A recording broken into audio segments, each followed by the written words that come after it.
Okay, I didn't think I... Oh, there you are. You snuck in, you little butter. Okay, very good. Johnson's going to share some stuff with us too. And Roger Hakeman, and I'll tell you more about what they're going to do. Well, anyway, how did this all get started? Well, about a year ago, Josh called me on a cool Saturday morning, kind of like yesterday, and he said, "Hey, Pat, you're one of them history people, you know. I'm going to go over there, and today we're going to tear down the county home. I just thought, you know, you might want to come and see it before it's gone." I was like, "I'll be right there." So I gathered up Mike Boyle, and I called Roger because I knew he had taken a lot of pictures, and we all went out there and took some fabulous pictures.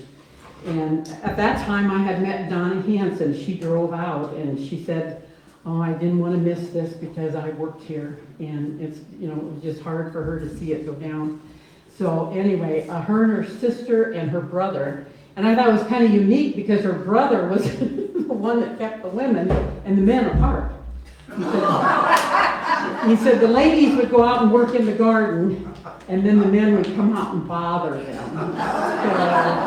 So, they wanted to make sure that they weren't together too much there. So anyway, that's kind of how this all got started. And I became interested in the history behind it. Where did it come from? Where did it come from? We spent so much time out there, and we visited with those people, and I went out there as a Sunday school person, and I went out with the Legion, and Mom and I went out and played, and you know, we did so many things there. I didn't have any idea where it came from. So the part of this program that I'm doing is the history. And I know all of you here probably have all kinds of stories and know all kinds of people and maybe relatives and close relatives that you have stories to tell. So what we're going to do, I'll do a little bit of the history, and then I'll have Josh talk a little bit about the land itself and the building. Roger's going to show you some of the final pictures. And then we'll have some time at the end. Hopefully that'll be about an hour. And then we'll have some time at the end for sharing. If you filled out a card that you would like to share your story, then give that to my husband sitting back there. And then we'll go through there and try to keep it at a reasonable hour. I know if we shared everything that we knew and the experiences we had with the Poor Farm, we would be here till tomorrow at this time. And we don't have room for all you to sleep, so we better get it finished up today. So that's how that goes. I just wanted to introduce some of the people that are responsible for some of these things that will be going on too. Like I said, I'm the board member. I'm in charge of membership, and I do the newsletter. And if you're not a member and you'd like to see our newsletter, I would highly recommend that because it has in there the activities that are going to be going on this summer. And we're very, very busy here. I would encourage you to be a member. I have to say that because I'm the membership chair. But I would encourage you, it's only $25. And you'll get the newsletter and you'll hear about all the new things going on, like the brand new building that's going on back here. That's a whole nother story. But anyway, I would encourage you to do that so you can get the newsletter and keep up to date on that. The president is Mike Bixler. Mike, you want to stand up? He's in the back there. We could not do this without Mike Bixler. He does everything. He takes care of the farms, takes care of all of the stuff that has to be done.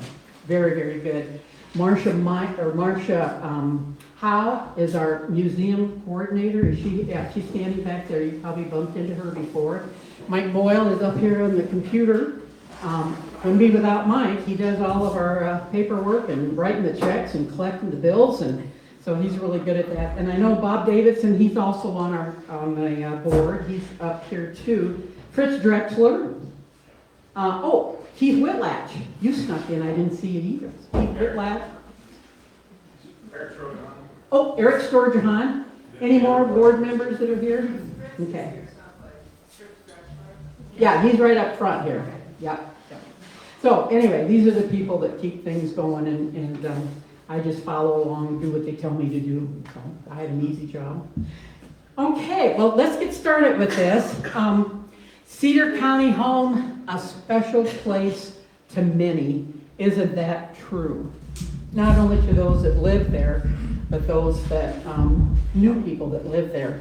So when I started doing this research, I needed to find out how this all started. We have to go clear back to the 1800s. Now, the early 1860s, of course, was Civil War. We had a fantastic speaker here a couple of weeks ago that talked about the Civil War. And I thought, I stole his idea, I stole his information. He said 75% of the men in Iowa were eligible to go to the Civil War. Now just think about that. There weren't that very many people to begin with, and it takes 75 heads of the household away from their families. And on top of that, 20% of them were under the age of 16. So you not only lost the head of the family, you may have lost one or two of the boys that were in the family too. And, you know, they, as Bernie Peters said, these guys were anxious to go. You know, they got a uniform, they got a gun, and everybody was, you know, all around, yay, yay, go, go, go, not realizing what a terrible, terrible thing could happen. And this is a group of Iowa Civil War people. 76,000 men from Iowa volunteered. That's a lot of men leaving the state. So what happened was the Civil War left families without the head of the household, and a lot of times without the boys that are old enough to help on the farm too. So what happened after the Civil War? Well, we got all kinds of unforeseen troubles. What? Did somebody say something? No. Oh, okay. Of course, the death of a spouse would be devastating to these families. Nowadays, we have women who do the farming, you know. My sister-in-law is one of them. She runs everything that she can run. She calls herself a farmer, not a farm wife. A lot of you can relate to that. So what happens when the head of the household doesn't come back, or any of the other people that are associated with the farming operation, you lose the farm. So then what do? What do these women do? Yeah, makes you think a little bit. If you're working in town, maybe you're working for somebody that went to the Civil War and their business closed because of that. So now you have a loss of employment. These two here are probably the biggest reasons. Being poor, of course, was number one, but the next biggest reason is illness and disability. And at that time, the supervisors, the county, the state was paying the household that had a disabled person in their household, were paying them to take care of them. So that helped somewhat, but you know, if you have a special needs child or an older adult that you're taking care of, how difficult that can be. So what are we going to do? Well, thank goodness we have a good government that recognized that there needed to be something done. So they turned to the government for relief. So in 1865, it was pretty evident that the county is going to have a place for the poor. Hey, you farmers, don't you wish your fields looked like this? Okay, so who's going to take care of this? Well, the county supervisors. And these three men, you gals from Loudon probably recognize Thomas Shearer. He's the one that gave Loudon the name. Was it Loudon, L-O-U at one time? And so he was from Loudon. E.E. Edwards was a Moscow lawyer. I couldn't find any information on him at all. Robert Gower was actually in the Iowa Constitutional Convention, and Gower Township is named after him. Now, Gower Township is way on the west side of the county, Cedar Bluff. So he did a lot of activity over there, owned a lot of ground there at that time. So he was instrumental. Now think about this. Here we are, the late 1860s, and they had to go by horse and cart, horse and wagon, and go around and try to find some place that they could establish a place for the poor. Hello, is that God calling? That's one of our board members.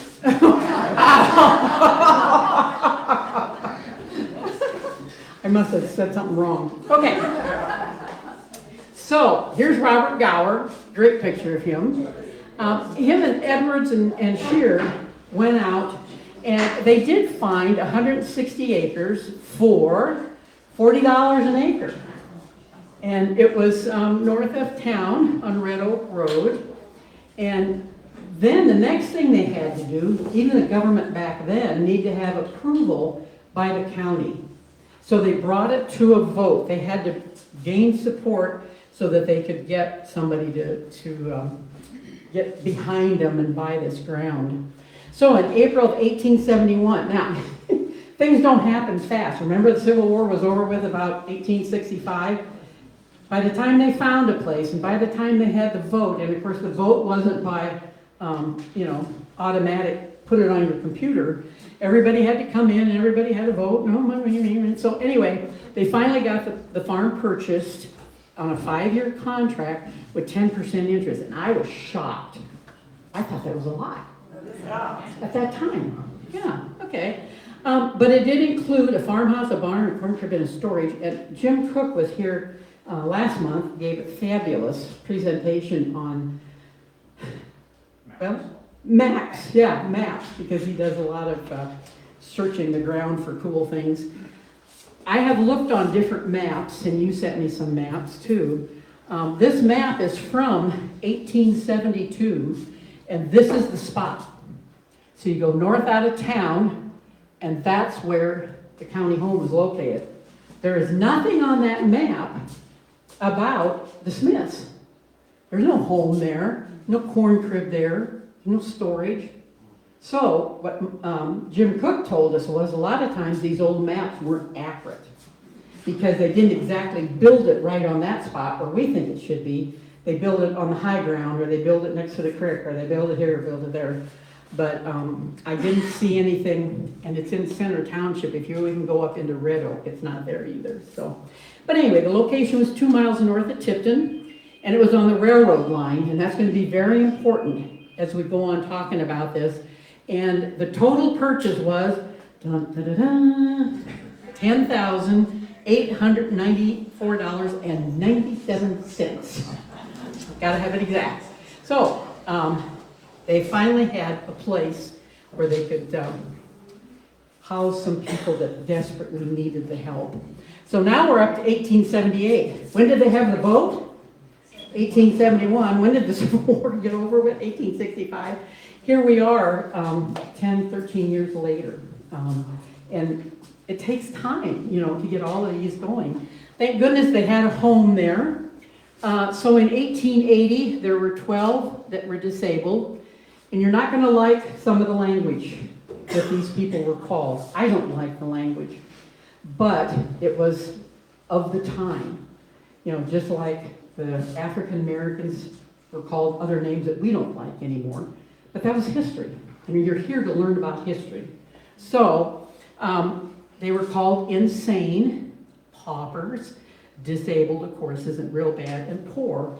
So that's how they came up with the poor house. I guess that would make sense. At least they didn't call it, well, they did later call it the insane. And what I thought was interesting, I love these old pictures, don't you?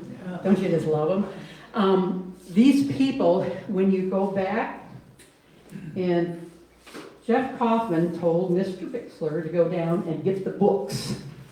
Oh, I think they have to go get the book from the courthouse, and I have the entry from 1872. There were 12 people. And it gave where they were born, and if they were from Cedar County, if they lived in Cedar County, and what their problem was, And they did call them insane and, disabled and couldn't walk or whatever it might be. This has not been accessioned into the museum yet. In other words, it hasn't gone through the inventory and inventory. But once that's done, you'll be able to come back and look through this here. We'll have it somewhere in the museum. We have 2 of these books. I think we can only get the ones that go back 100 years. Wasn't that it, Mike? Something like that. So the modern ones are still down at the courthouse. But if you look in here, you will appreciate, this is the next year. Some of them are several years together. But if you look at this, I am amazed, being a former teacher, how beautiful, this is the first entry. I don't want to harm the book. Whoops, I did. Look at how beautiful the writing is. And then, of course, they put down what their age was. And I thought it was so interesting because this family, there was Dad, he was 36. And then it was 8, 6, 5, and 2. So what do you think happened there? I don't know. There isn't, it doesn't say too much about it. This guy was the steward of the day. He ran the place. But look at that beautiful handwriting. Pretty special. And it goes through, sometimes the years are put together, like 1891 through 1894 is on the same page and that sort of thing. So anyway, we do have, I think that's pretty interesting. Okay. They have to put down where they were born, so a majority of them were born in Germany, Denmark, or Bohemia. So, and also at that time, we have a book club here with the museum. We just finished reading The Children's Blizzard, and that was about the people that went to Homestead. And, you know, you can kind of surmise by the time they got to Iowa, a lot of the ground had already been homesteaded. But what would you do if you went to Cedar County, or any county close by, thinking you were going to homestead, and when you got there, it's like, oh, you got that, I want, oh. And then they're kind of stuck there.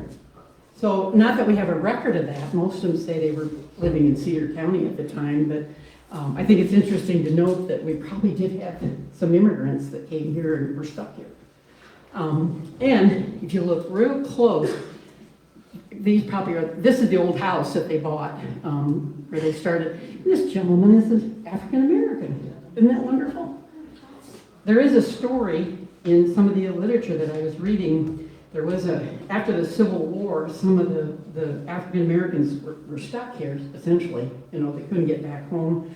And there was a man from Tennessee that was in the poor farm at that time, couldn't get back home, and the supervisors collected money to buy his train ticket so he could go back home to Tennessee. Yeah, wonderful. Here's the house. This was actually in a later history book of Cedar County, but this would have been the old farmhouse. You know, it was pretty good size at that time. But we're running out of room now. It's 1881, and they decided that we needed to add on more to this. So they hired an architect, J.F. Sanborn, and he was going to construct a new building. And we have this in the museum here too, which you're able to look at. Those are the original blueprints. And those were by, Virginia Wood had those, and she donated them to the museum. Wonderful stuff. Anyway, 32 by 54 foot structure built 40 feet east of the present structure with a corridor in between. And that was built for the insane. So the poor people are on one side and they built a separate unit. The original blueprints were donated by Virginia Woods, and they're the only known blueprints of the new building. So Mike and I very gingerly got them out and looked at them. And here's the picture I just showed you. And on the bottom was Sanborn's name. He was from Clinton, Iowa.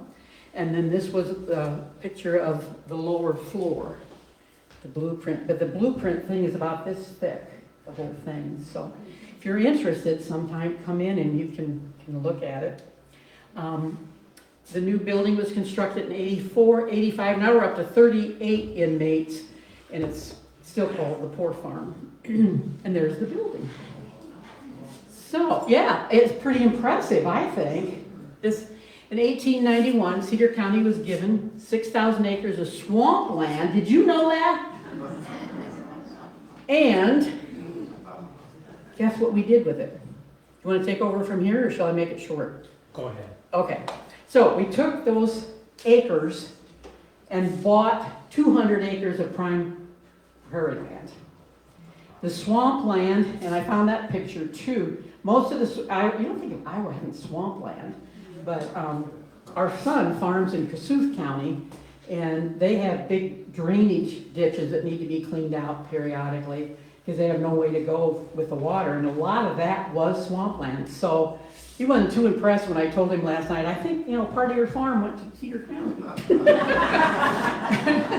He didn't know anything about it. I said, well, ask some people up there, what did they do? Surely there was some conversation about that, So anyway, here's what it finally ended up. They sold those 6,000 acres of swampland and turned around and bought the land that we now have. So that was pretty instrumental to have that kind of money to turn around and buy that land. Go ahead. It also went to county projects. So the first bridges that bridged the first. What? The Yeah. first bridges that were in Cedar County that crossed the Cedar River, the river up here, the Wapsipinicon at Maslon, those were all financed with swampland, swampland proceeds. And but initially, the federal government, they had all kinds of land that, which they called the swampland, and in order to get the best use out of that had to be under taxation. So, they canvassed the United States, and the counties, based on their population, is how many acres of swampland that they receive. And like Pat had said, 6,000 acres went to Cedar County. And your bottom figures that she has here would have been swampland that was in Cedar County. So that 232 acres, in addition to the 6,000 acres, is what actually Cedar County had to spend. It's kind of nice to think, the federal government actually, they did something right here. They Government. They turn this back to the counties to be used for public use, and it did great things for Cedar County and other counties that utilized it properly. Now, the problem was there was a lot of problems in the use of it too, and so you find legal problems surfacing up much later too, on how they were utilizing swampland. I can't imagine the government would misuse it. Okay, by the way, this is where the home sat, that 155 acres, and this would have been north of that. Are the Moses here? She told me they couldn't come. Okay, is that right? This is north of this 155? Yeah, and then this is across the road. Or did I do that the wrong way? This is north of this, and this is across the road. Good, yeah, okay. Good. Oh, I'm glad you're here. That'll keep it straight. Okay. The farm now had a 2-story house with 33 rooms. 16 were in the new insane section. Oh, I just even hate saying that. And 23 were in the poor section, which constituted the poor farm. The boarding was costing the county an average of $1.40 per person. Remember I said they were keeping them in their home?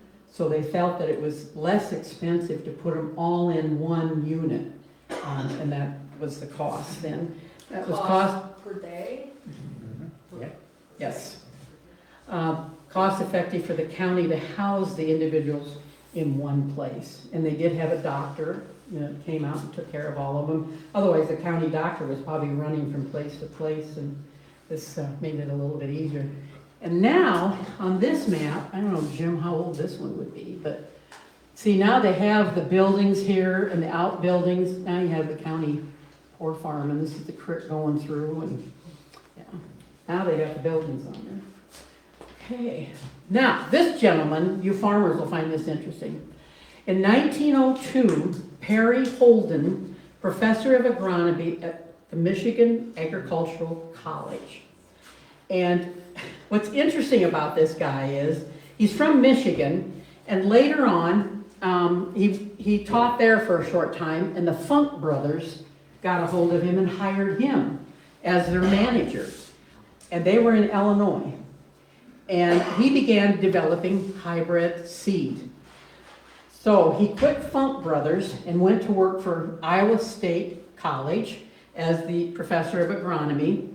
And he felt a tremendous need for hybrid corn because he knew that there was a capability of producing more corn by using the hybrid corn. And also at that time, you farmers probably know this, they had all kinds of trouble with insects and bugs and weeds and everything else that they were fighting. So he was coming up with different kinds of corn already at the turn of the century that would help the farmers with that.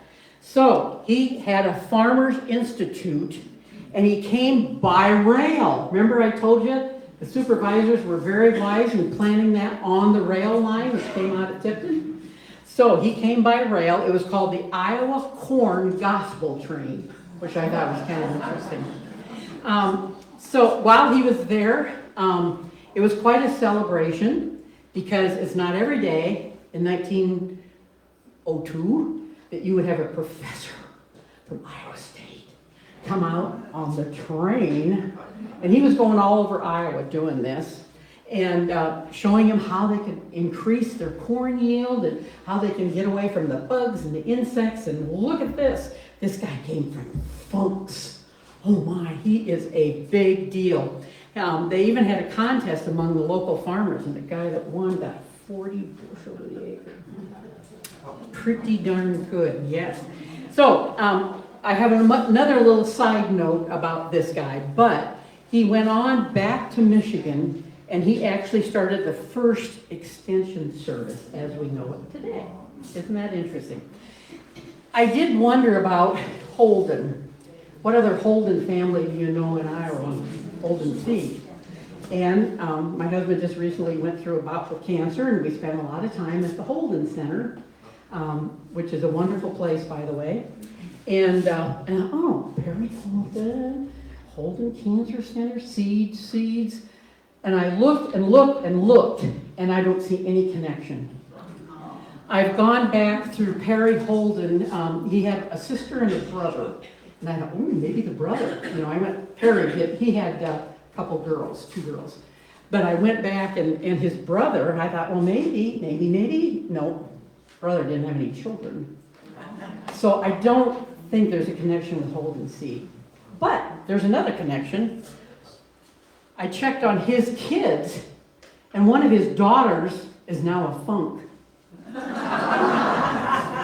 So I think when he was in Illinois that maybe one of his kids hooked up with one of the Funks, yeah. So, Funks, hey, did you guys remember Funk? Yeah, okay. Anyway, we tore down our old machine shed, and we saved all these cute little things out of it. And the other day when I saw Funk G, I thought, oh, I think we got one of those, you know. So I dug around and found it. I think this is a license plate holder. And anyway, what the Funks people were doing is trying to increase yield, protecting crops from disease and insects, and promoting agriculture. So I suppose part of their promotion was to whoever bought Funk seed got a license plate holder. So this has to have come from the early 1900s, and it was in Grandpa's machine shed. That's why it's kind of in bad shape. But anyway, so here's the Funks. Now, I can't be a historian without getting off the track. So I'm off the track a little bit, but it's so interesting. I have to tell you about this. This is Isaac Funk. He's the one that came over in 1824, I think it was. Anyway, he came he was in Ohio first, and then he went to McLean County, Illinois. And somehow he had enough money, he got 22,000 acres. That was a lot of ground at that time, probably because nobody else wanted it, especially if it looked like that. But they called it Funk Farms, And Abraham Lincoln was his buddy and his attorney. So Isaac ended up in the Illinois House of Representatives with Abraham Lincoln. Who'd have thunk? Thunk? I just thought of that. Okay. So in 1901, this guy's son, Isaac's son, Eugene, the grandson, developed Funk Brothers Seed Company. Go back to Perry Holden. That's when Perry was working for him then. Yeah. And now the Funk Company changed hands. It was originally sold to Seba Geigy, and then it went on and was sold a couple more times. It's now, the whole Funk's idea is owned by AstraZeneca and Syngenta. So, and of course they've expanded into all of the insecticides and pesticides and all that kind of stuff. So now you farmers know all about Funk Brothers Seed. Oh, I know you're excited. Okay.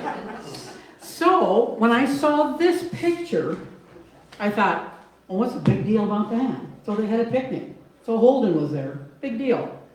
They had a band. I'm sure these aren't all the residents. These are people from town and the farmers that went to the gospel train. And I get a kick out of these kids laying on the lawn here. It probably was a school band or some sort. No, why was this such a big deal? Why do they have all these people here? It's because Holden was there. That was a really big deal at that time to have somebody that famous come to little old Bennett to the poor farm. So they had a big picnic and they celebrated, I think he probably did a lot of good by enhancing the agriculture in Cedar County. So we're running out of room. You might recognize that building now. So in 1916, they hired Charles Diamond. And if you look up Charles Diamond, he was a pretty popular fellow around here. He was the architect for the Spear House, the Tipton Hardware Store, which was downtown. Somebody else might know where that was at. Farmer Savings Bank in Bennett. That's still there yet. Well, not as a bank, but that's where the library is. First Methodist Church in Clarence, and the Mechanicsville Bank. Isn't that cool? So he was a pretty popular fellow around here. And guess what? The material was brought in on railroad cars, 150 of them, to build this new building. That railroad, when those guys decided to build that on the railroad, was probably the best thing they did, besides buying 200 acres. But anyway, it cost $53,000 to build it. In 1920, now they changed the name to the Cedar County Home and Asylum, a little bit better. Now had 2 cooks, 2 attendants, a farm laborer, an engineer, and the rest of it, you know, just goes on. It just gets bigger and bigger. 1930, they had 44. 1940 was 34, 9 workers. Everybody was working on that. Things were really going now. You know, they were using the farm and doing a lot of things with it. This is a picture, it's a postcard. The basement was a kitchen, dining room, bakery, laundry, ironing room. Wow. Wow. First floor was the steward's office, and of course they changed regularly depending on what was going on. Ladies' sitting room, the church room, the washroom, the bathroom, the dormitories, and 16 small side rooms. They had it pretty nice. Men's sun parlor, ladies' sun parlor, and several sleeping rooms. And now they had room for 125. Wow. So it was blowing. And remember, this was built in what? 1916. They didn't get electricity until 1924. Oh. I bet that was a big deal. I didn't see any picnic going on about that. I'm sorry this is such a bad picture. This is one that was taken out of the Tipton Conservative. But this would have been 1964, and Mr. and Mrs. Ned Morrow were the superintendents at that time. It might be better if you're way back here. A little better. It's kind of greeny, but you can tell that I think, and I'm sure you would agree, that these people were very well taken care of. And Jim sent me some information from the Cedar Chronicles, and they picked up a lady along the river in Cedar Bluff who was living in a tent with 3 children and a baby. They didn't even have a bed. They were laying on the floor on a rag. She had no food, nothing. You didn't think those things happened in Cedar County. But they came and she was determined to be disabled. So they took the children and took care of them and probably raised them until they were old enough to be on their own. But we just don't realize nowadays how good we have it and that people then didn't have those resources that we have.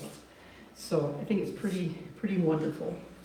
So in October of 1972, the Board of Supervisors had a closing out sale for the farming equipment, the milking equipment, and the buildings.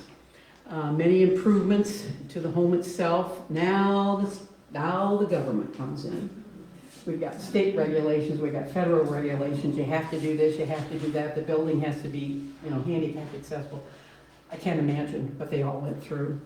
So in 1997, the name was changed to New Horizons Residential Facility. And now more and more regulations were mandated by the state and federal government. I don't know how many people, and I'm sure you've heard it, have said to me, why did they tear that building down? It was beautiful. And wait till you see Roger's pictures. But anyway, it just got overwhelming. You can't keep up with all of the, the stair steps probably weren't wide enough, and they did put an elevator in, and we're trying to keep up, but that gets to be very, very expensive for a building that size. And now, with the government coming in to help more people, then they don't have as many residents there, So trying to keep it for 6 or 7 people wasn't feasible, which is, really sad. This is an interesting story. Here I go again, getting off track. After 8 days anyway, let's go back up. Here's the old farm picture, and this is the dairy barn, okay? So they had a farm sale, and Laverne Schween needed a barn, and he was going to build a new one. And he decided that it would be easier just to move, easy to move this barn over to his farm. So after 8 days of moving the large structure, it was set on the new foundation on December 1st, 1979. And here it is. Now, what's really cool about this is, in June, Cedar County is being honored by the Iowa Barn Foundation, and there's 18 barns, is that right, that are going to be honored and open for people to come and see. So you all can go see the Schweens, and you'll get to see a piece of the poor farm. Isn't that cool? Yeah. So anyway, that's the story on the barn, but isn't it nice? I think there was Mr. Mose, do you know of any other pieces of the barn or the pieces of the equipment that was moved? Mr. Mose, Aaron, do you? No? Okay. I think the rest of it was torn down a different time. Right. Well, and then the county used it as storage also, so that was part of it too. But I thought that was just too cool. Pat, Yeah. that barn in the very far back, my family tore that down in 1980 something. There we go. This one here. Been used for various projects in my place, but Oh, we put hay in there for Gary Eichhorn for years and years and years and years and years. what a cool story. Yeah, very good. So all is now lost. So he's still around. Yes. All right. And why did they quit farming, doesn't anybody know? Well, first of all, they didn't have as many inmates, and regulatory, I suppose. Certain people couldn't run a tractor. Yeah, you can't put them in a dangerous situation, so. Anyway, this is the county takes wonderful care of the cemetery out there. This is one of the older ones. She was born in Germany in 1836. Wouldn't you like to hear her story? And she passed away at the home in 1901. So if you have a chance, you can go out there. It's right along the road. Stop and look at the cemetery. It is beautiful. They keep it really nice, which is a tribute to them. So June of 2006, they officially closed it. It only had 2 residents, 1 staff, and 1 cook. So last week, I mentioned Donna Hanson. She came out and was curious when Josh was gonna tear the building down, because she had worked there. But Marshall Myers gave us the name of Alicia Myers, so we went out and visited with her. She lives out here on Highway 38, north of town. And she was one of these staff members that was the last one to leave. She had been there 27 years, and she was a wonderful, not trained by any college, social worker. And she loved those people, and she did a lot for them. And, you know, she was married to a farmer, so they're farming, and she's working there sometimes from midnight until the next morning. And so she was a wonderful person to talk with, and had a lot of information about it. In September 23rd, 2006 was the public auction with 6 parcels. When did you guys buy your barn? Was it the first time they had the sale? It would have been 82, 83, It somewhere. was later then. It Wasn't it there the wasn't same? any buildings left when we got there. Yeah, okay. 40 acres was sold to Charles Frymore, and then was purchased by Josh Chris, and he's going to tell us about that in a minute. These are the last residents that were there. Alicia could not remember this gentleman's name. If you know, come up to me afterwards and we'll fill him in. Delbert Coppice. She couldn't remember this guy's name either. You know how that is? Bud Hillier. Bud Hillier. Lemoyne is his real name. Lemoyne Yeah. Hillier. Yeah. Donna showed up. Oh, Donna, come on up here, honey. And he came to Cedar Manor. Okay, you probably know these people, right, Donna? Yes, I do. All right. Come on up. All right. I'm one of the last people that worked out there, and I know all of them but one, Okay, probably. here you go. Tell us all about it, my dear. Okay. I worked out there for 10 years, and these were very lovely people. This is, let's see, Now, this is Kathy Anger, yeah, and this is Evelyn Hacker. we couldn't This figure, is Burnett, I can't think of her name. okay. This is the only living resident that was out there ever. This is Dean Hogan, and he is now living here in Tipton again. He was down in Muscatine. Don, help me. We got the names of, Yeah. these are the ones Alicia gave us. Okay, Eldon this Rohusky, Melvin, this guy here, what was his name? Housechild, Huskyle. Yeah. Delbert Coppice, Coppice. and I don't know who these two are. Okay, she said this is Melanie Klein. I wasn't there then. Okay. She must have came right as I was leaving. And Janice Meyer, yeah. Mhm. Janice Myers is Marshall Myers' sister-in-law. Okay. Oh, it is. Kathy Anger, Evelyn Hatcher, and who was the one on the end? Great Burnett. Burnett. What's her Burnett, first? and I do not know much about her. Okay, all right. Yeah, but Lemoyne Hillier, and they called him Bud. Thank you, Yeah. thank you, Kathy. I couldn't think of his name. He was the Bennett Hilliers, Harold Yeah. and Ray Hilliers brother. Ah, okay, okay, very good. Do you have any other stories you want to tell us about being the No, last I- one out the door? My brother is back there, and he had more years than I did out there. Come on up. I want to hear about how you kept the ladies and the men apart. And he's also the one that used to be in the, he used to grow the garden with the people and stuff, and he's the one that, you guys have a potato digger or something Oh. planter, and he's the one that was in the picture in the paper with it. See, it's all coming together. It's Yeah. all coming together. I had a place for you guys right up front here. I even reserved the seats for you. Okay, are you more comfortable sitting down? No, I'm You're okay. okay? I can I stand have to up. really talk into this thing so everybody can hear you. It won't bite. I know. I worked at the care facility from 1980 to 86. And the time I was hired, it was under the care of Virgil and Elsie Walters. And Virgil was there, they were there through like June of 84. And then Virgil had health problems and had to give it up. And to this day, all the places I worked, Virgil's still the best boss I ever had. Oh, wonderful. He was 20-year retired Army drill sergeant. And he kept that place clicking. But, I mean, the place was in really good shape in '86 when I left. It had all new windows put in it in 1980. And a degree of tuck pointing in certain areas where there was some moisture damage.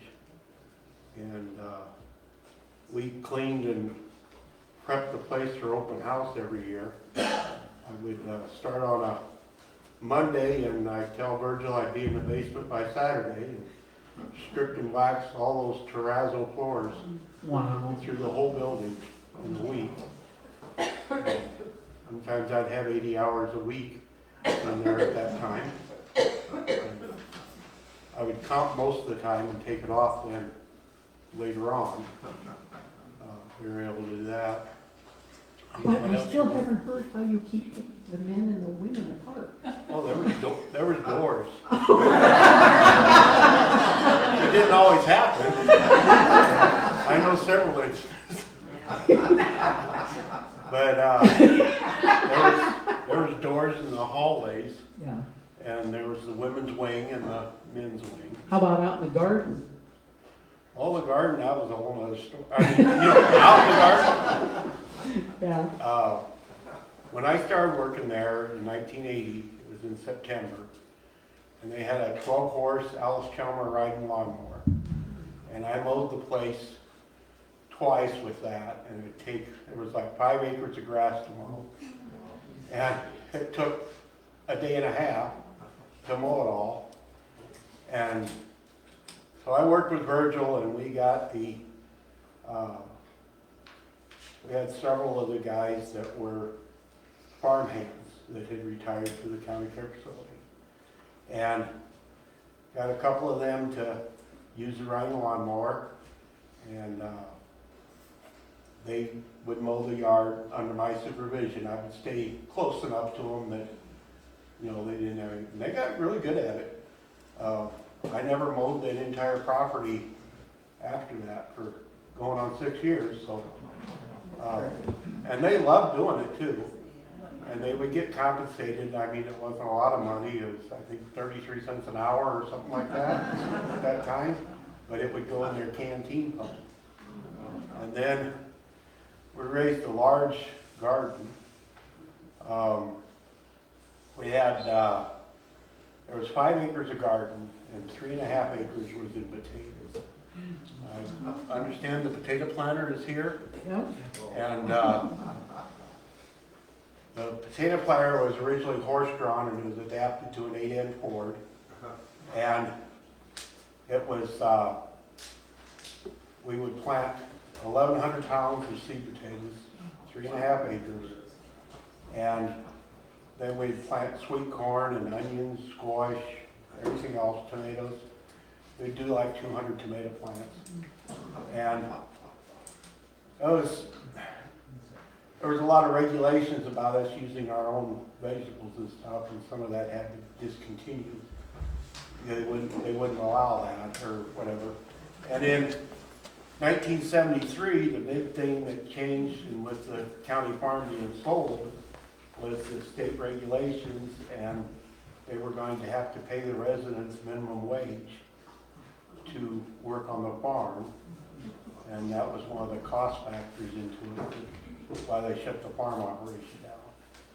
So then the garden, we raised 3.5 acres of potatoes and all the other produce, a lot of onions, and there was a large root cellar, had 8 big wooden bins in it on each side of the aisle going into the root cellar. And we'd fill those full of potatoes, top them off with squash and onions hanging on the wall, and whatever else we didn't have, we would sell. Virgil had a regular list of people at the courthouse.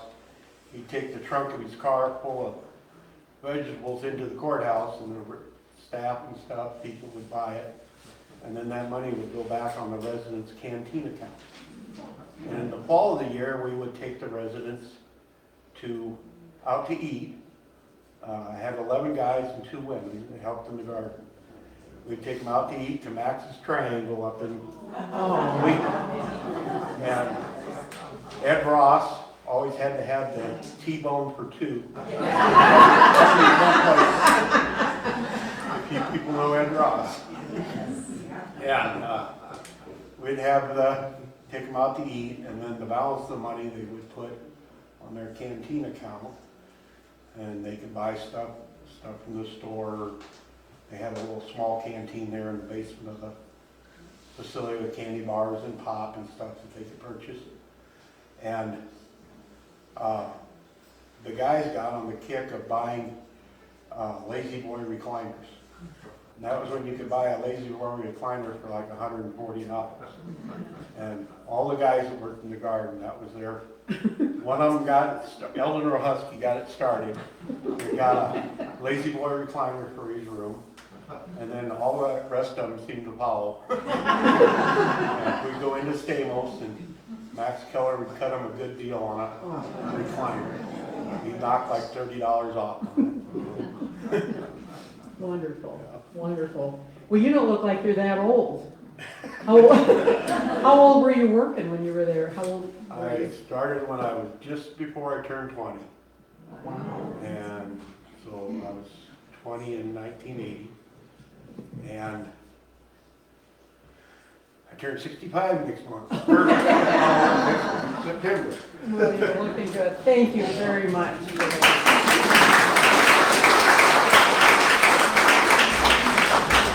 So the mystery of how did they keep the men and women apart? The door.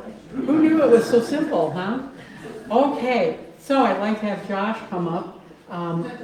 He did a wonderful thing for us in saving part of the building. So just tell us about how you got it and what you did with it and all that kind of stuff. And you can sure use this.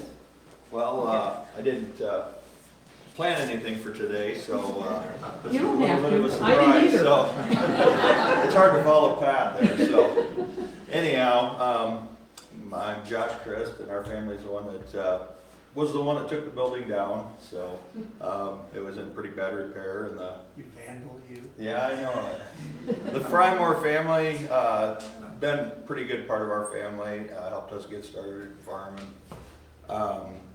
Charlie had bought that building because of the structure of the building and the mason work. Charlie was a mason, and when the building came up for sale, he decided that he was going to buy that building and it was going to get turned into apartments, or he was going to do something special with it because the flooring and the masonry and the stonework was just too much for him to pass up. So Charlie never quite got around to it. The building got vandalized for a number of years. It went in disrepair pretty fast. The county had kind of come down on their family and said, hey, we got to do something. We're having too many vandals, and people come in and somebody's going to get hurt. And Charlie's son called me one day and said, hey, Dad wants to know if you'll buy the poor farm. I said, no, not at all. And thought about it for a little while, kind of drove out there one day with Christy and the kids, and I said, I think I'm going to do this. I think we're going to try to take this thing down and add 40 acres to our farming operation. So kind of dinked around, looked at the asbestos abatement and everything it was going to take to do it, and talked to Bruce Barnhart and some other guys, and we kind of came up with a plan and got some costs together, and got together with Charlie and his family, and we got it bought, I guess, which was not really sure if Christy thought that was a great idea. The first, we took possession of that thing in April, and I think it would have been Easter Sunday. I told her, everybody was dressed up for church, I said, let's go out, we're going to get our picture. Well, I took everybody to the county home, and Kirsten Mose took our picture right in front of the steps, you know, the building all falling down and stuff. So it's kind of a joke, but anyhow, kind of talked to some different people, and the people at the Historical Society are amazing. Everybody really, the stories and stuff, you couldn't just knock this building down. There was too many really great things. So we got some friends, Kirk Anderson, he had a crane, and we decided that we were gonna take that headstone down, and when you were looking up at it, it looked like it was really small, but it was And quite a easy to get project. down, right? Yeah, it was quite a deal, so we were able to stave that, and the masonry that kinda comes around there. I think you guys were kinda hoping to maybe put it back together someday, have a little presentation. Stone pillars that are on the front of the building, and the lead-based lettering that said Cedar County Home, we were able to save most all of that, and the tin work that was behind that. It was a really interesting project. We took possession in March, and I think by April, end of April, we had a pretty good dent in it. We got the trees and stuff out right away. We learned a lot about it. There were some underground tunnels that used to connect this building here with the original, what they called the asylum. And the tunnel was capped off because the other building was gone. But when we got all done tearing this building down, we started doing a little pawing around, getting those tunnels out. And we found the asylum. It was about that deep. The whole thing. They had buried it very shallow because they didn't have an excavator. So not only did we get to tear this building down, dig the footings and everything out, we got to tear the asylum out and dig that out. Yeah. So we found that. We found some remnants of the old house that was originally there, the footprint of that.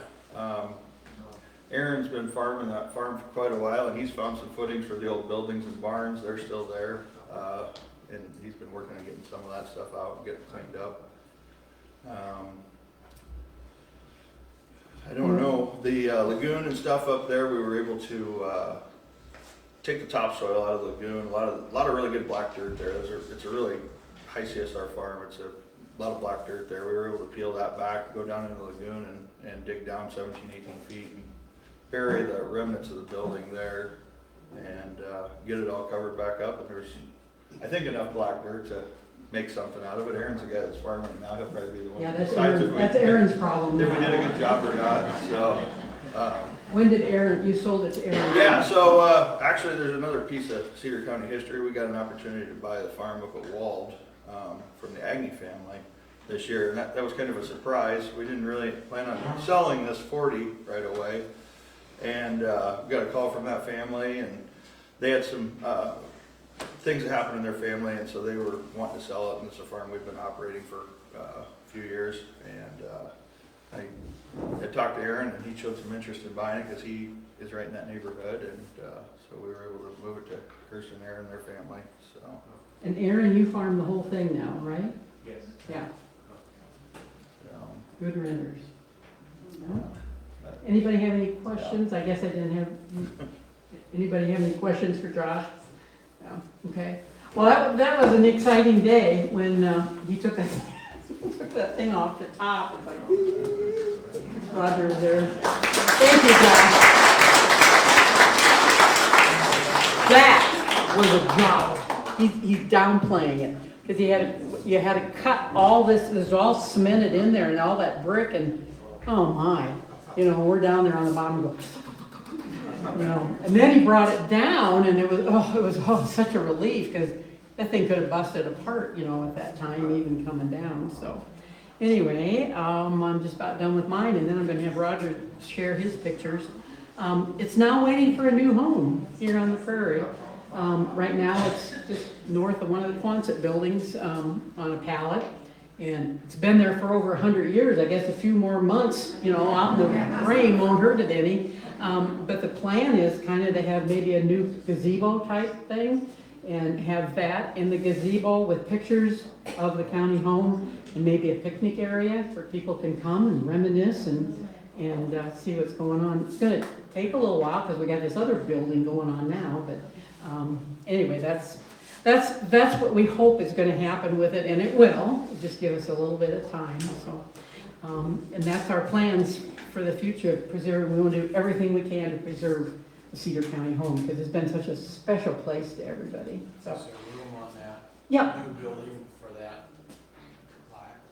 No, the plaque is not going in the new building. No, it's going to have its own building.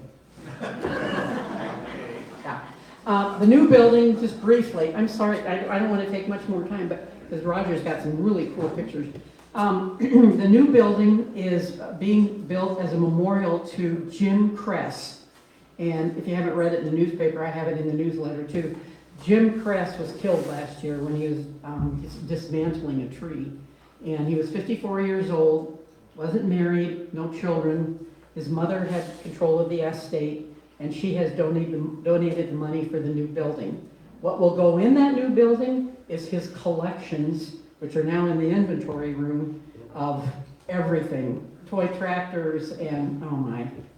Anyway, I'm not the one to talk about that because Mike Bixler's been working on that, but rulers and all kinds of Cedar County memorabilia, and it's really good stuff. So that's going to go in 3/4 of the building, and then part of that building is going to be for the museum, and it's going to have an old sheller in it, and you know, it'll be staged like early 1900s with the stuff that we have. We have lots of stuff that we can stage it with. So that is slated to be done by Heritage Day, which is the 23rd of August, and we will have a dedication that day because Jeff Kaufman is related to Mr. Kress, and he has lots of family, and they're coming to that. We already usually have about 600 for Heritage Day, so, you know, another 100. I told the pork producers and the beef producers, more food, more food. So I hope that is on your calendar. The barn tour, I could talk for half an hour about that tour too, but just keep watching either on our website, on our Facebook page, and we usually send some things to the newspaper too. That's it. You know, not everybody gets the paper, not everybody has Facebook, and not everybody's on the internet, but we have a really good website which will keep you up with everything. So, okay, and eventually we're going to take this stuff and be able to stream it so that we could stream it like into Prairie Hills or Clarence Nursing Home, so you know they can stay right where they're at and be able to do that. This is the end of the season for Remember When. Remember When was started 2 years ago when I gave a talk on the Lincoln Highway. Oh, that's really interesting too. Don't get me started. And then every month we try to have a different speaker. And we will continue to do that starting in October of next year. So we got a couple really good speakers lined up for next year already. So Remember When. Okay, Roger, let's put your pictures up here and let you talk about what you did as a photographer. Thank goodness you did that. Can you guys hear me without a mic? Yes. Yeah, you're pretty loud. Excellent, okay, yeah, I'm a loud mouth. I recognize some of you here, some of you I don't recognize, but it's nice to see all of you, thanks for coming. Pat asked me to do this, and I don't have the faintest idea why, but I'm here anyway. Well, because you have all the good pictures. Otherwise, I would have had to put it all on, you know. I have been a commercial photographer since I was a kid. I started in about 1970 doing commercial work. Some of you probably know me from my former employment, and I'm going to address that for just a minute. We moved here in 2002. I interviewed for a job in 2001, and I went to a family gathering. I had no idea where Tipton was. We had to look at it on a map. We had to come over here and look at the place, and by the way, the first guy I met was Ed Ross that day, way back when. Anyway, we went to a gathering in Northeast Iowa for Christmas that year after I'd interviewed for the job but hadn't yet gotten the job offer. And one of my cousins brought some genealogical stuff and about 6 or 7 volumes of it. I opened the first one and it said, the oldest ancestor we've been able to trace back was a guy by the name of Isaac Hickman, who moved to Cedar County, Tipton, Iowa in 1855. They bought their farm in 1859. The 3 boys marched off to the Civil War from the courthouse. One of them died in the Battle of Champion Hill, and his name appears on the Civil War monument. And they sold that farm in 1869. After I got the job, sometime in 2002, I happened to be at Judge Whirling's office when he was still practicing law, and he had an 1863 map up on the wall. While I was standing there waiting for him, I was just kind of vacantly looking at the map, and here is Hickman. the old farmstead from Isaac. So we were able, my wife Lori went down to the recorder's office and we were able to find but we actually went out to the place. The roads are identical today as they were in 1863. We were able to find the exact farmstead, got the address. From that, we were able to go back to the recorder's office and get the deeds from when they bought the farm in 1859 and from when they sold it in 1869. So I have an abiding, the whole point of this is I have an abiding interest in Cedar County history because, excuse me, my family was part of it through the Civil War and that era. So I don't have a tie to the Cedar County Home particularly, other than I've always known it was out there, and I knew that it got sold in 2006, and I knew it was falling into disrepair and decay. So I decided in about 2014, it had been vacant at that point for 7 years, to go out and try to document it. So with Keith Whitlatch's help, I tracked down Charlie Freimoyer, and using Keith as a reference, if any of you know Charlie, he's a great guy, but I kind of used Keith as a reference and said Keith recommended you, and got him to sign off on me doing this. So I actually have photo releases for these photos and a site release for these photos from Charlie. I also, there have been a lot of people going out here over the years. There have been ghost hunters and mostly a lot of kids. As the chief deputy once remarked, the only thing that's left out there is asbestos and bad choices. So I did this kind of because I wanted to be able to put these online, and people who were curious could find those if you searched on the Cedar County Home and go through the photos to see what it looked like. So that's the premise of what I did. I actually took about 3 days to go out and photograph in April of 2014. I took 3 days and spent 3 days out there. And you'll see, these are the ones we did last April of them taking the pendant, yeah, there you go, thank you, down. I just learned that. Well, I thought I would have started with the earlier ones first, but maybe it's going backwards, I don't know. Oh, those are good. But the place had been vandalized pretty substantially by 2014, and I knew that it was going to continue to be vandalized and fall further into disrepair as Charlie just didn't have the resources to deal with what needed to be done at the building to make it continue to be viable. So I went out and took 3 days, and I'm here to tell you, this is 2024 again. How heavy is that thing? It's heavy. It's a Josh, how much does that thing weigh? I don't know. A lot. couple 300 pounds anyway. These are what the condition of the building was when Josh started the demolition. This would have been April of 2024. As I went through it in 2014, you'll see once we get to those photos. Now the steps, those metal steps were taken by the Tipton Fire Department, as I understand. They're using that for training Good. of some sort. It was so bad when Josh was going to tear it down that I didn't even go in.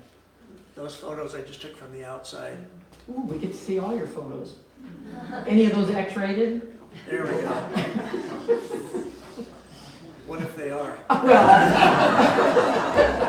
Yeah, right, go Roger, I guess. Okay, so now we're back to 2014. And you can see most of the windows are still intact. The Cedar County Home porch is still intact. It was still in pretty good shape then, and I really wanted just to document this 1916 building.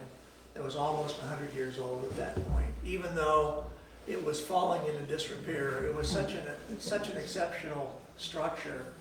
I wanted people to be able to remember what it was before it was gone, and I knew it wasn't going to last a whole lot longer, even though it did stick around for another 10 years.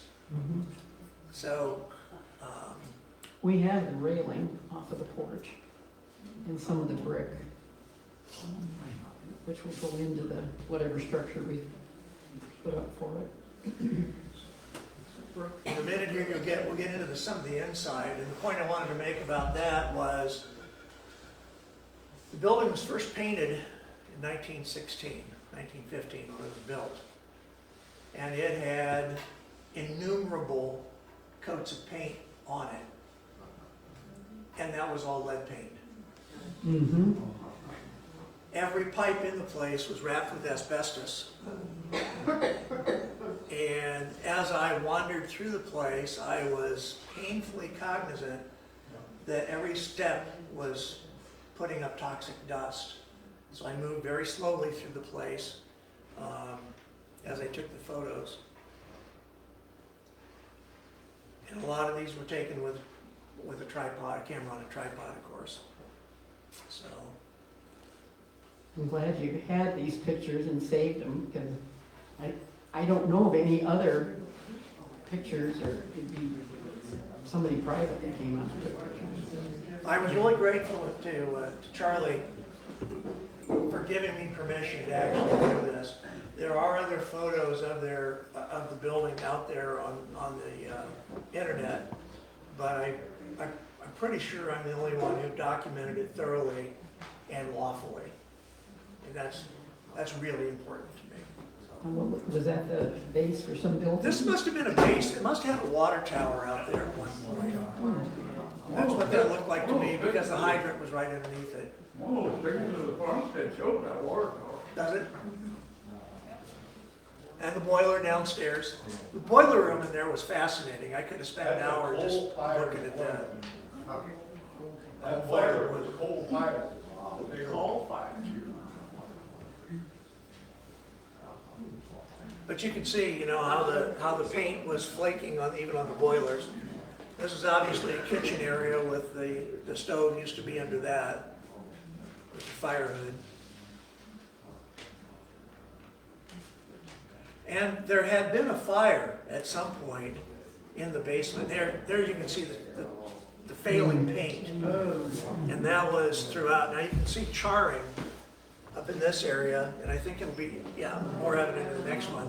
So at some point out there prior to 2014, there had in fact been a fire. I tried to find out if the fire department had responded, and to the best of knowledge, No, they hadn't. they had not. I was out mowing one day and I noticed that there was a fire. It had jumped from one floor to the next, and Charlie owned it. I used to mow it a little bit, a couple times a year. And I just went in once and somebody lit a bunch of curtains and stuff on fire. And it jumped from one window frame and it jumped to the next floor, but that building's got so much masonry. Right. There was no fuel for it. It was amazing that it really didn't do that much damage.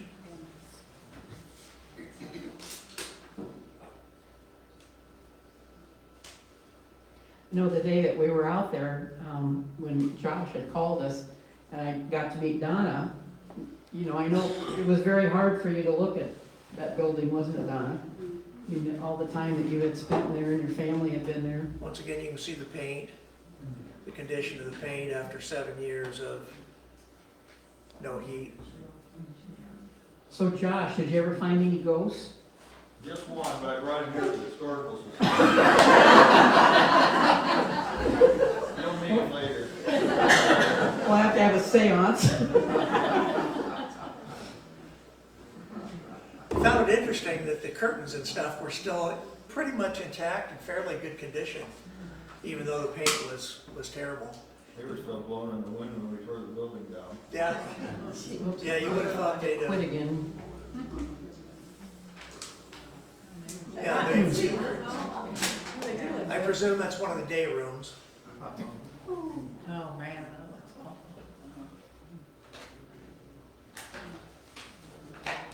Well, that's probably a major reason why they couldn't rehabilitate it, the building, because of all the lead paint and that would have been so expensive. Yeah, you can see the detail work in the ceilings and the transoms and so forth. Trying to get all the lead-based paint off would have been just prohibitive. And Josh took that all out. You had to take all the asbestos out and everything before you tore it down, so that was quite a feat. How much, Josh, how much asbestos was in the building? Well, it all fit in one of Ron's dumpsters. For the price tag that it cost, it didn't look like a very big pile. I was expecting it to be a lot more, and it didn't fill it very. Someone had kicked one of the fire doors in, and those were thick doors. They were 2.5 inches or something. These are people that lived there, you presume. Right, that's another, those are the pictures that I use for my PowerPoint, yeah. And the Cedar County map. Yeah, that was out of the 1910. Is there a water tower No, there? yeah, There's a There's a water Yeah, tower. there's a water tower. I'll be darned. Now these were, he got the wrong album to begin with. These were the photos that we did in last April before he tore the building down. You can see how deteriorated the building had become just in 10 years Oh, yeah. from what it was in 2014.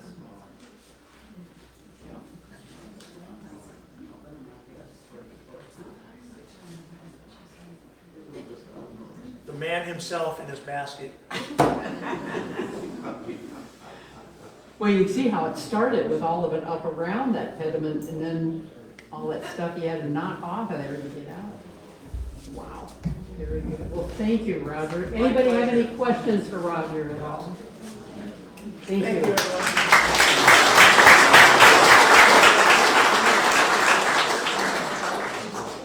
I had said if you had a story you wanted to tell, to put your name and your story in here. Sherry, you want to do it yourself? You want me to read it, or? Oh, okay. This is from Sherry Schreiber-White. I grew up in Clarence and was in junior auxiliary member with my grandma Ethel.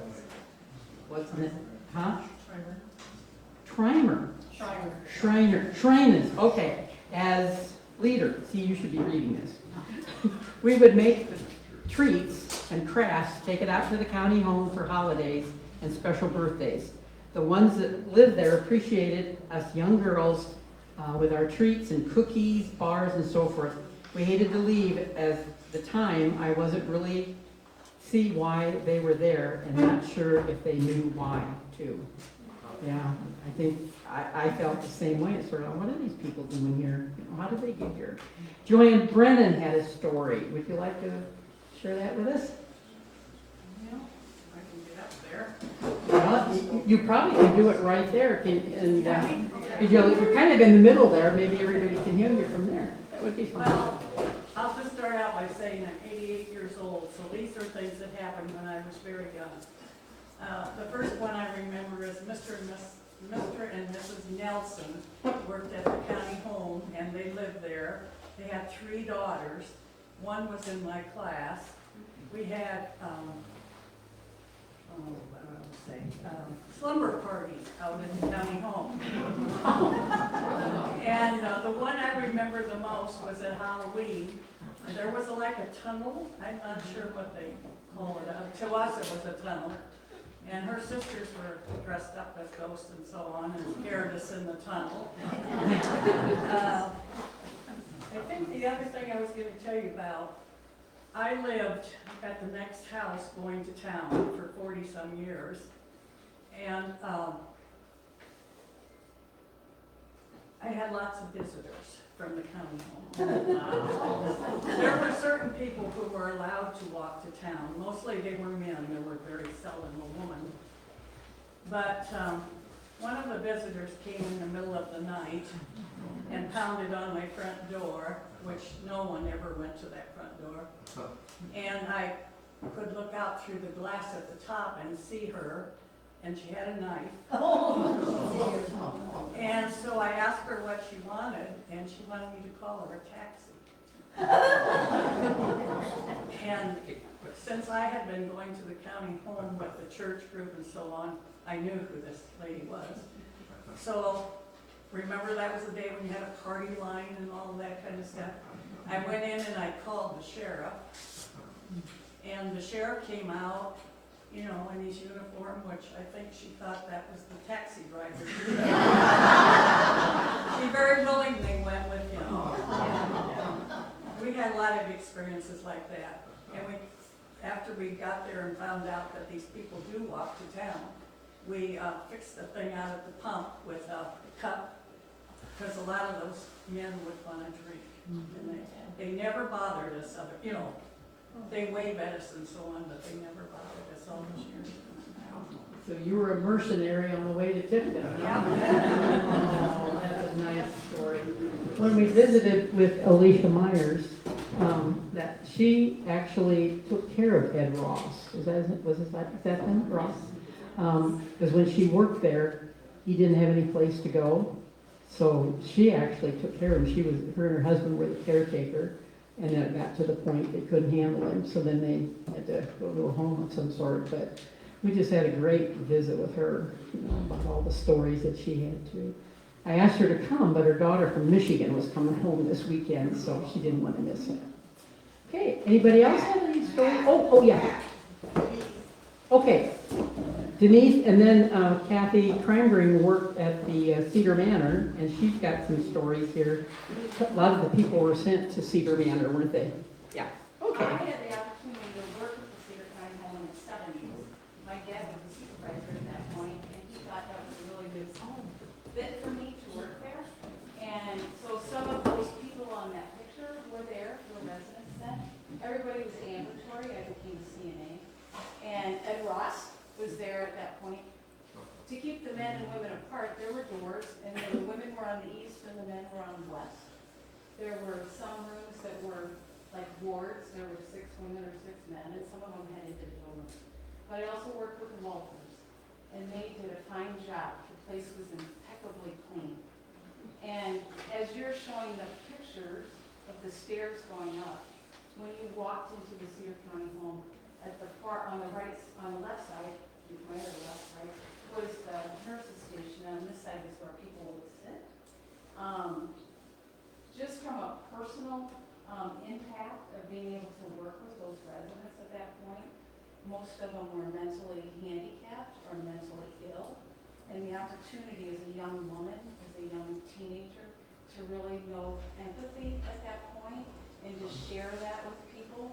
I had taken it on into every job and every position. I went into healthcare, But anyways, to see these pictures, I'm sure for those of other people that worked there at that time or had seen it, it's heartbreaking to see how that was. But anyway, it was a really great experience. I worked there until I went to college.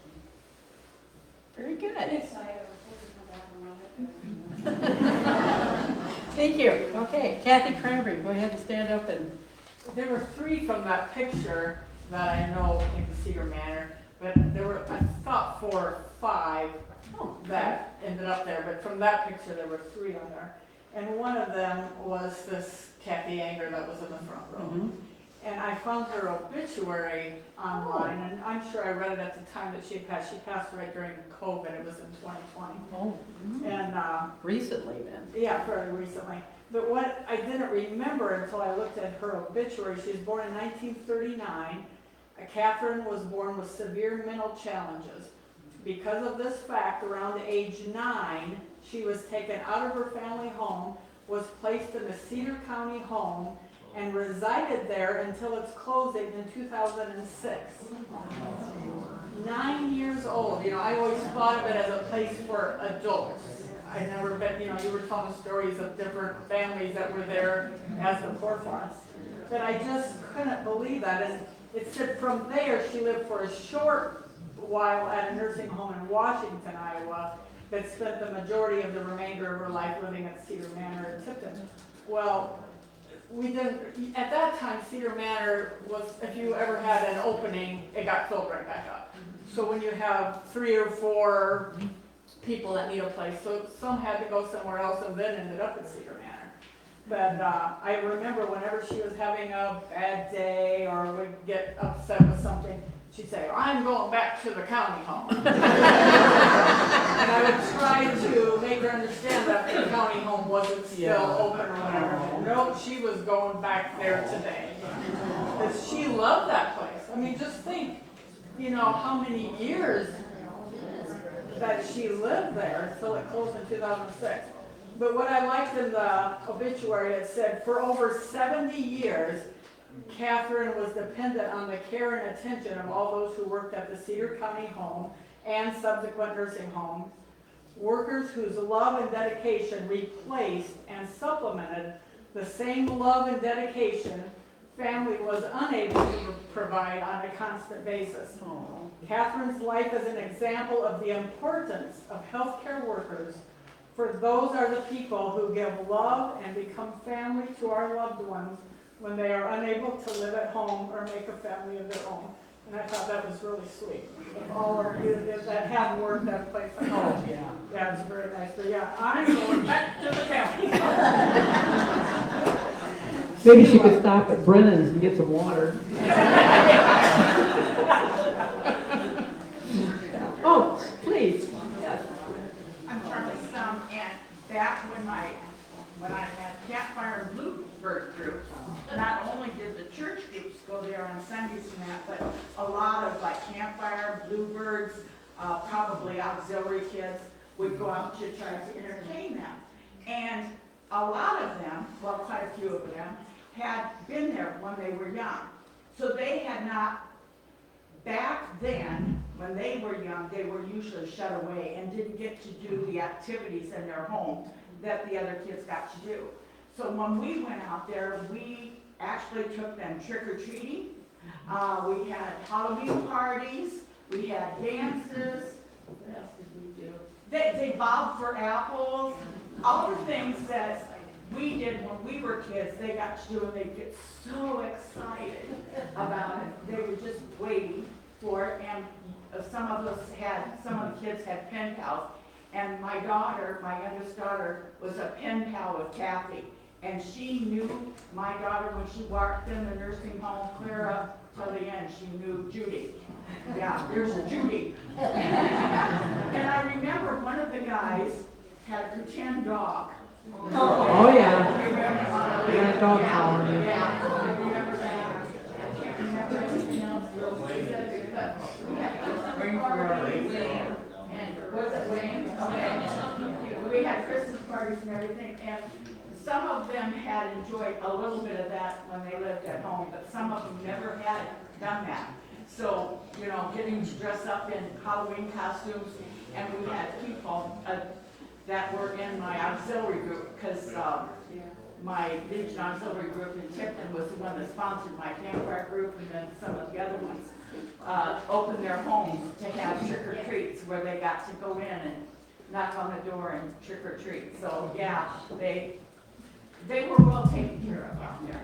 For sure. And I think the community did a good job taking care of Yeah, and them they too. got to go to movies and things later on. I don't know that that happened early on, but later on, some of the people that ran it would have people that came and helped set up activities.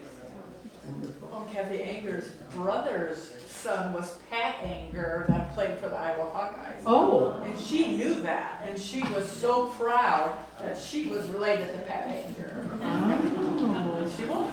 Sports connection there too. Yeah. Okay. Yeah. I'm Linda Thompson. My husband and I lived here for 17 years. In the 70s was when Virgil and his wife Elsie were the superintendents on it. Elsie was a licensed practical nurse, and there was and I'm a nurse. We had a nurses club in Cedar County, and Elsie would have us come out there. We had our meetings in the basement, in the dining room in the basement for years. And the superintendents, if you looked at the building at the very top, there were 3 windows there. That was the quarters, their living quarters. Oh, okay. I wondered about that, but there was a Very hot, special yeah. place up there. Yeah, very good. Yeah. So that was Wayne Ferrari, I think it was his last name. That had it. So he would drag around the string. Put that dog on it. And dog biting, dog biting, dog biting. Someone bought him one of those wire leashes with the, Yeah. you know, and he had that for a little while, but it wasn't as good as that string. So we're tearing that barn down, and it's a hot day. My water's up and he said, Wayne, did you go give me some fresh water? Yeah, I'll do that. And he went and brought it back, and I took a big drag out of that, it was full of hot, soapy water.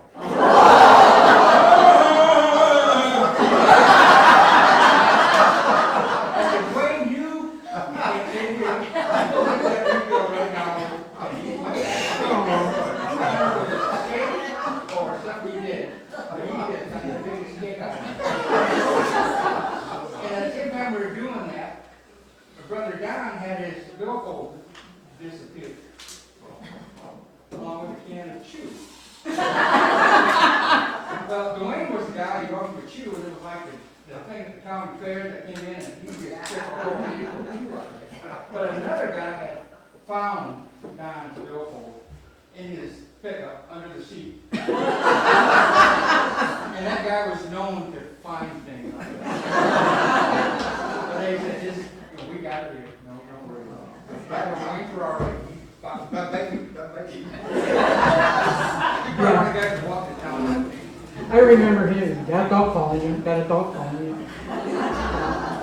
No, it was a wonderful place, and I think it's neat that we share all these wonderful memories, and thank you so much for coming. Oh, one more. I have one memory.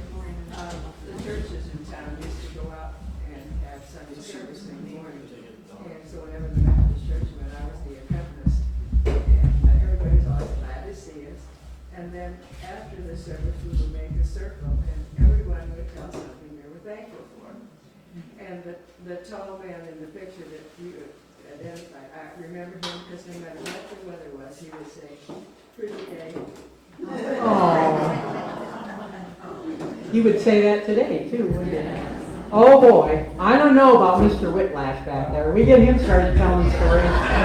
We will have to find beds for everybody.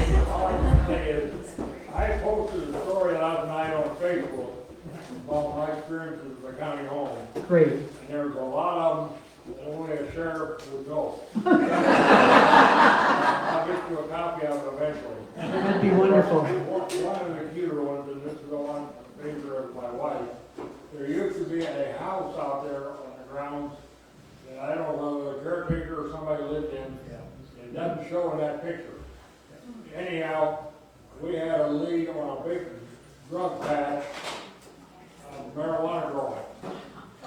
We went out with a search warrant and we followed several hundred feet of garden hose into the middle of a cornfield. Okay, we seized all that as evidence. We've got enough to practically fill this room, and we couldn't keep it in the sheriff's office, so we went out to that old house out at the county home and put all of it out there. And fortunately, the guy fled from captivity, so we didn't have to go to trial with it. But I checked on it a couple times, and the raccoons and varmints got in there, and they were having a high time.